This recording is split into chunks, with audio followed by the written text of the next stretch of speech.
Sejumlah pengendara roda 2 dan 4 diberhentikan petugas gabungan TNI, polisi, dan Pemda Oku Selatan yang melintas di jalan utama kota Muara II saat diperiksa para pengendara tak mengenakan masker. Sesuai himbauan Pemkab setempat, saat pandemi COVID-19 penggunaan masker di luar ruang jadi wajib. Pengendara yang tak memakai masker diberi penjelasan tentang pentingnya masker saat pandemi COVID-19. Pengendara juga ditegur namun tak diberikan sanksi khusus. Jadi kami jelaskan pos pelayanan pengamanan ini melaksanakan peneguran terhadap pengemudi maupun orang yang tidak menggunakan masker untuk dihimbau agar menggunakan masker. Itu banyak kita temui masyarakat yang masih bandel itu kedepannya bakal ada sanksi atau gimana itu?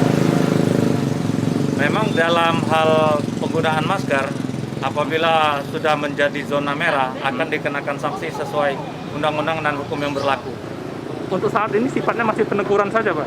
Benar, pada saat ini kita Oku Selatan masih zona hijau, jadi merupakan himbauan dan peneguran. Petugas gabungan akan terus menyisir pengendara yang masih membandel agar terbiasa mengenakan masker dalam upaya memutus penyebaran COVID-19.